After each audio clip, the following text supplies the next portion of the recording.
Okay. So hello everyone. Welcome back in my class Physics by Ankit sir. So ये part 2 है. अगर आप लोग पार्ट 1 नहीं देखे हैं तो पार्ट 1 में देख लीजिएगा. उसमें हम लोग आपको बताएं कि स्टैटिक फ्रिक्शन क्या होता है और कब लगता है. ठीक है. स्टैटिक फ्रिक्शन फोर्स है जब बॉडी में मोशन नहीं होता, यानी कि बॉडी एट रेस्ट होता है. इस क्लास में हम लोग सीखेंगे कि स्टैटिक फ्रिक्शन का वैल्यू कैसे निकालते हैं, न्यूमेरिकल वैल्यू कैसे फाइंड करते हैं, और उसके बाद स्टैटिक फ्रिक्शन और काइनेटिक फ्रिक्शन में कौन सा फ्रिक्शन ज्यादा होता है, स्टैटिक फ्रिक्शन ज्यादा होता है कि काइनेटिक फ्रिक्शन ज्यादा होता है. ठीक है. तो सबसे पहले क्वेश्चन को हम लोग पिक करते हैं और उसका वैल्यू मैग्नीट्यूड फाइंड करते हैं कि स्टैटिक फ्रिक्शन कितना लग रहा है. सपोज एक बॉडी है, सपोज क्या एक बॉडी है और इसका मास है 5 kilogram. A body of mass how much kilogram? 5 kilogram. 5 kilogram. And as we know that between the two surface which present? Friction. Friction is present. ठीक है. एक बॉडी, ए पर्सन जो कह सकते हैं नेसेसरी इविल है, फ्रिक्शन प्रेजेंट है. तो फ्रिक्शन को हम लोग कंसीडर करते हैं, फ्रिक्शन को मेजर करते हैं कोफिशिएंट से. उसका क्या नाम है कोफिशिएंट का? Coefficient of friction. क्या कहते हैं उसको? Coefficient of friction. And it is represented by Mu. Mu. Very good. चलिए, तो म्यू का वैल्यू है, मान लेते हैं कि म्यू का वैल्यू है यहाँ पर दे दिए 0.6. ठीक है, 0.6. याद रखिएगा म्यू का वैल्यू जो होता है वो 0 से इनफाइनाइट होता है. 0 से क्या होता है? इनफाइनाइट. 0 कब होगा? वेरी स्मूथ, यानी कि friction is negligible. Friction is negligible. Okay. And infinite कब? जब बहुत ज्यादा रफ, जब रफ का कोई इंडनेस नहीं है, यानी कि वेरी रफ. ठीक है, रफेस्ट मटेरियल बोल सकते हैं, रफेस्ट मटेरियल को इनफाइनाइट बोल सकते हैं. प्रैक्टिकली हम लोग जो वैल्यू लेंगे वो 0 से 1 2 3 तक लेंगे प्रैक्टिकली. उससे ज्यादा हम लोग वैल्यू नहीं कंसीडर करेंगे. लेकिन अगर एक्चुअली बात करना है तो इनफाइनाइट होगा, है ना. कुछ लोग बोलता है कि सर 1 ही तक होता है. नहीं, 1 तक नहीं होता है, इनफाइनाइट तक होता है. ठीक है. चलिए, तो म्यू का वैल्यू कितना है इसमें क्वेश्चन में? 0.6. 0.6. Now suppose a force of 10 Newton is applied.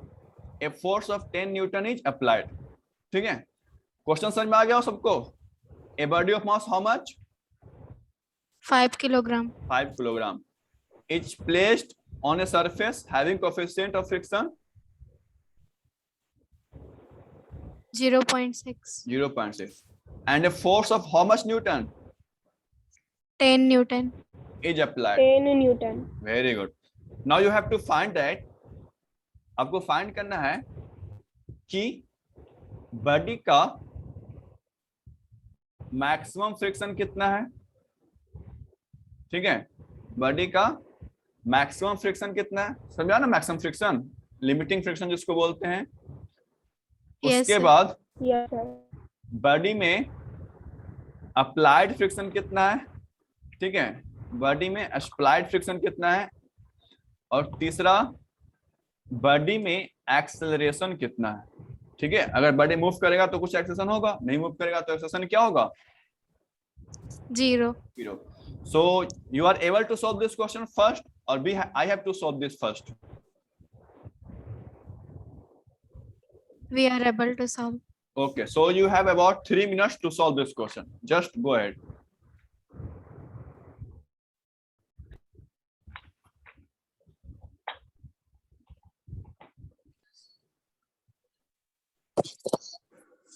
देखिए, तो बहुत ही बेसिक क्वेश्चन है ये स्टैटिक फ्रिक्शन का. ठीक है. देखिए, सबसे पहले हमको निकालना है एफ मैक्स, यानी कि limiting friction force. Limiting friction force का वैल्यू आपको बताए थे. लिमिटिंग फ्रिक्शन फोर्स का जो वैल्यू होता है एफ मैक्स जो होता है, ठीक है, एफ मैक्स वो कितना होता है? Mu S into M G. ठीक है, यानी कि आपको लिखना है यहाँ पर, क्या लिखना है? Mu S into M into G. ठीक है, अब देखो स्टैटिक फ्रिक्शन कोएफिशिएंट आपको दिया 0.6, तो ये 0.6 हो गया। मास कितना दिया 5, और जी का वैल्यू जनरली हम लोग लेते हैं 10, तो ये पॉइंट जो है वो 10 को कैंसिल कर देगा, तो यहाँ पर आएगा आपका आंसर 30 न्यूटन। आया था 30 Newton? 30 Newton. Yes sir. Yes sir. यानी फर्स्ट क्वेश्चन में आपका सही हो गया। अगर आप एफबीडी की बात करें तो अप्लाइड फोर्स है 10 न्यूटन, और मैक्सिमम जो लिमिटिंग फ्रिक्शन है वो कितना है 30 न्यूटन। यानी कि 30 न्यूटन तक ये मूव करेगा कि नहीं करेगा? बोलो। जब तक इसको 30 न्यूटन देंगे, जब तक इसको 30 न्यूटन नहीं देंगे तब तक ये मूव करेगा? No sir. नहीं no sir. Very good. No sir. अब देखिए, अब ये 10 न्यूटन लगाए हम फोर्स का वैल्यू कितना है 10 न्यूटन। न्यूटन। और मैक्सिमम फ्रिक्शन है 30 न्यूटन। तो बट अभी जो स्टैटिक फ्रिक्शन है, स्टैटिक फ्रिक्शन का फोर्स आपको बताया था 0 से मैक्सिमम होता है। कितना से कितना होता है? 0 to maximum। तो यहाँ पर 10 लग रहा है, तो अभी फ्रिक्शन स्टैटिक कितना लग रहा होगा? 10 न्यूटन। क्लियर और not? Yes sir. Yes sir. ठीक है, समझिएगा। अगर हम 10 लगाएं तो फ्रिक्शन भी कितना लगेगा 10 ही लगेगा। फ्रिक्शन भी कितना लगेगा 10 ही लगेगा, ठीक है, क्योंकि 10 से ही अप्रोच करेगा। अगर हम 20 लगाते तो फ्रिक्शन भी कितना लगता 20। 30 लगाते तो फ्रिक्शन कितना लगता 30 न्यूटन। 35 लगाते तो फ्रिक्शन कितना लगता 30 न्यूटन। 30 न्यूटन। यानी मैक्सिमम 0 से 30 तक इसका जो वैल्यू है, वैल्यू कितना से कितना तक रहेगा 0 से 30 तक। 30। अभी 10 लगाए हैं तो आपको कितना मिलेगा? जितना 10 लगाएगा उतना ही फ्रिक्शन मिलेगा, जब तक वो रेस्ट में रहेगा। जब तक वो किस में रहेगा? रेस्ट में। ठीक है। अगर 35 लगा देंगे तो friction 30 and motion 5।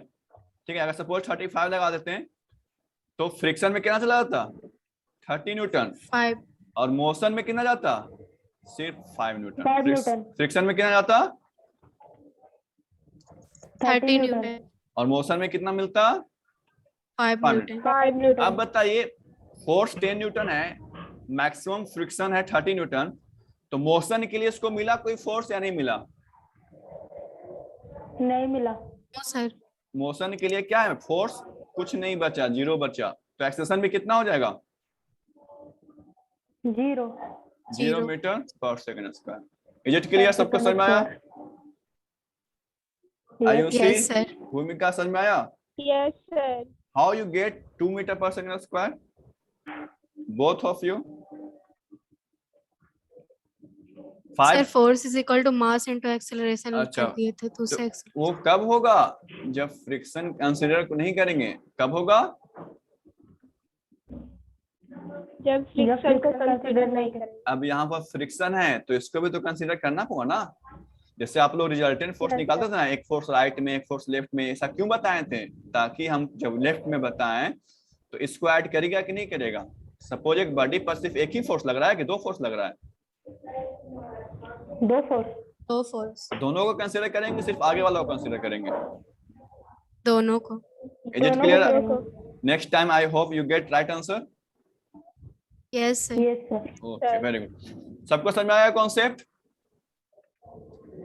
Yes sir. Very good. चलो, तो इस क्वेश्चन का आंसर हम लोग बना चुके हैं। इसी तरह से बहुत सारे क्वेश्चन है, एक एक करके सारे क्वेश्चन को क्या करेंगे सॉल्व करेंगे। ठीक है, करेंगे। Yes sir.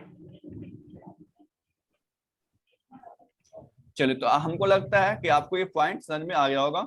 स्टैटिक फ्रिक्शन का ये डिफिनेशन है और इसका वैल्यू है 0 से मैक्सिमम। अब हम लोग बात करते हैं थोड़ा सा किसके बारे में? Kinetic friction. Kinetic friction. Kinetic friction के बारे में। ठीक है, अभी इसको कब लगेगा? जब बॉडी रेस्ट में रहेगा। जब बॉडी क्या रहेगा सर मोशन रहेगा। हाँ, बॉडी इज इन मोशन। ठीक है, और स्टैटिक कब लगता है? When body is at rest. Body is at rest. ठीक है, एक लाइन में हम उसको डिफाइन कर सकते हैं। देखिए, सिंपल सा बात यही है कि अगर applied force is greater than friction force, what applied force is greater than Frictional Frictional force. force. then body starts moving, then body start Yes, sir. Move करने Moving. लगेगा, है Moving. ना। बट उस कंडीशन में भी friction लगते रहेगा, उस कंडीशन में फ्रिक्शन लगते रहेगा, उस कंडीशन में भी फ्रिक्शन लगते रहेगा, ठीक है। जैसे सपोज एक गाड़ी है, एक सपोज एक कार्ट है, ठीक है, इसको हम चालू करके छोड़ दिए तो ये चलता जाएगा कि आगे जाके कहीं ना कहीं रुक जाएगा, वो बोलो आगे जाके रुक जाएगा। क्यों रुकेगा? रुक जाएगा। फ्रिक्शन क्योंकि फ्रिक्शन था। क्यों रुक रहा है? क्योंकि क्या है? फ्रिक्शन है। फ्रिक्शन। बॉडी रेस्ट में रहे चाहे मोशन में रहे, बॉडी रेस्ट में रहे चाहे मोशन में रहे, if there is contact then there is Friction. Friction. Friction. जहां कांटेक्ट है वहां क्या है? फ्रिक्शन। है। जैसे बोलते हैं जहां चाह है वहां राह, तो फ्रिक्शन के लिए है जहां कांटेक्ट है, जहां संपर्क है, ठीक है, वहां पर क्या लगेगा? फ्रिक्शन लगेगा। जैसे हम लोग हैंड को रब करते हैं तो क्या हाथ में ठंडा लगता है, गर्म लगता है? गरम लगता है। गरम लगता है। रब करके देखें कि पहले से ही किए हुए? किए हुए। अभी करो, अभी तुरंत फील करोगे फिर बोलोगे तब जल्दी समझ में आएगा। गरम लगता है। गरम लगता है। हाँ, इतना जल्दी रगड़ेगा तो और ज्यादा गरम लगेगा, देखो जल ना जाए। ठीक है। तो जहां पर कांटेक्ट है वहां पर क्या है? फ्रिक्शन। ठीक है। तो आपको कहना क्या मतलब ये है कि अगर कोई बॉडी मोशन में है और किसी की बॉडी के कांटेक्ट में है तो भी वहां पर फ्रिक्शन लगेगा, और फ्रिक्शन का क्या नाम है? Kinetic friction. चलिए इसको डिफाइन करते हैं। when there is a relative motion between two bodies in contact, दो बॉडी के बीच में रिलेटिव मोशन है, दो बॉडी के बीच में क्या है? रिलेटिव मोशन, और वो एक दूसरे से जुड़ा हुआ है, एक दूसरे से कांटेक्ट में है। The friction acts between the bodies is called kinetic friction. ठीक है। देखो हम लोग अगर ओवरऑल बात करें तो फ्रिक्शन को एफ से रिप्रेजेंट करते हैं, लेकिन अगर हम लोग कंडीशन चेक कर लिए कि स्टैटिक है कि काइनेटिक यानी रेस्ट मेकिंग मोशन, तो फिर स्टैटिक फ्रिक्शन या फिर क्या देंगे? Kinetic friction. अगर काइनेटिक फ्रिक्शन होगा तभी एक्सेशन का वैल्यू निकलेगा, ठीक है, और एक्सेशन हमेशा पॉजिटिव में, एक्सेशन हमेशा क्या आएगा? पॉजिटिव में, ठीक है। ऐसा नहीं कि यार देखो यहाँ फ्रिक्शन 20 लग रहा है, फोर्स 10 लग रहा है, तो अपोजिट में accession -2 metre per second square, ऐसा होगा क्या? नो सर, नहीं सर। ठीक है, तो एक्सेशन हमेशा क्या आएगा? पॉजिटिव। एक्सेशन हमेशा आएगा पॉजिटिव में कोई नंबर, और इसमें क्या आएगा? अगर स्टैटिक फ्रिक्शन लग रहा है तो एक्सेशन क्या आएगा? 0 आएगा। Is it clear? Yes sir. चलो, तो अब यहाँ सरफेस के बीच में कौन सा फ्रिक्शन लगेगा? Kinetic friction. Kinetic friction is equal to mu into K. Mu K का मतलब हो गया कोफिशिएंट ऑफ काइनेटिक फ्रिक्शन, और एन क्या है? Normal force is equal to mg। m into g। ठीक है, चलिए इसको नोट कर लीजिए यहाँ तक। फिर एक क्वेश्चन काइनेटिक फ्रिक्शन का आपको हम देते हैं बगल में।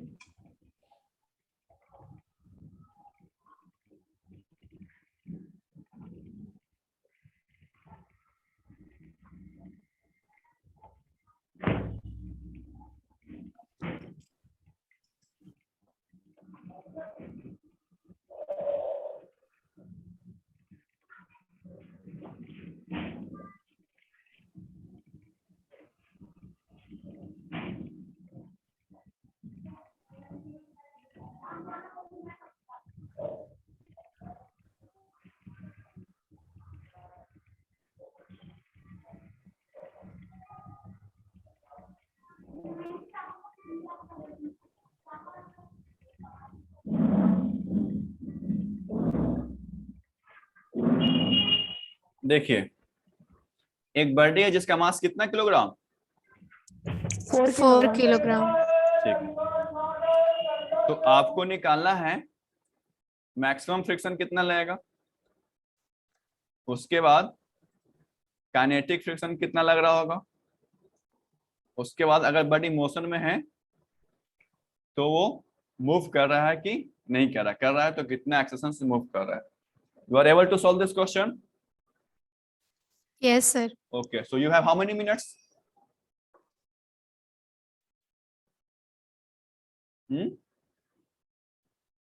How much time you Sir, need? क्या? How much time you need? How many minutes you have? 2 minutes. 3 minutes. Okay, 2 or 3 minutes. Okay. देखिए तो इस क्वेश्चन में होना क्या चाहिए था? By the rule kinetic friction. अब देखते हैं, सॉल्व करके देखते हैं क्या काइनेटिक फ्रिक्शन लगेगा क्या स्टैटिक फ्रिक्शन लगेगा।